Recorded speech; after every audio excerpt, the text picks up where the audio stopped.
Ouais, moi aussi.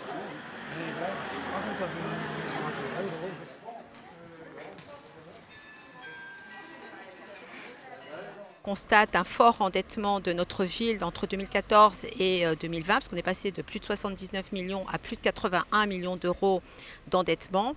La capacité des endettements qui devient alarmante, puisqu'on est au-delà de 12 années, et puis surtout un étalement de la dette inquiétant, puisque on rembourse beaucoup moins de capital qu'en 2014, ce qui obère vraiment les marges de manœuvre financières de notre ville.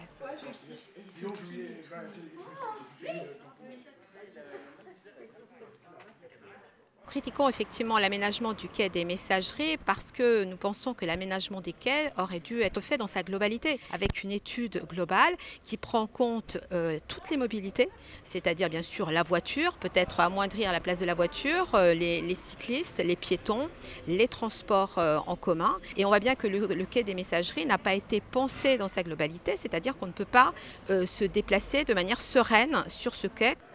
Oh, ma petite sereine. En fait, ça s'appelle un plan de relance. Pour nous, il est extrêmement partiel et très inabouti.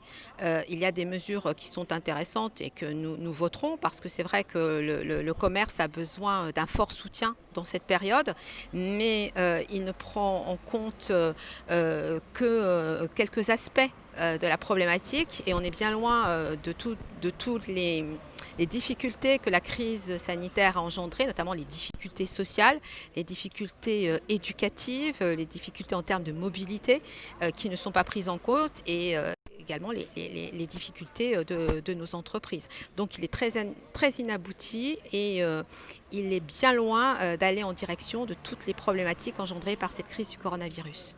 On peut comprendre que Chalon dans la rue n'ait pas lieu cette année, c'est une évidence. Le coronavirus est toujours présent. Il peut y avoir à tout moment des résurgences. Donc il faut vraiment limiter les regroupements de nombreuses personnes. Pour autant, il faut aussi proposer des sorties culturelles pour les Chalonnaises et les Chalonnais, pour toutes et tous, dans tous les quartiers.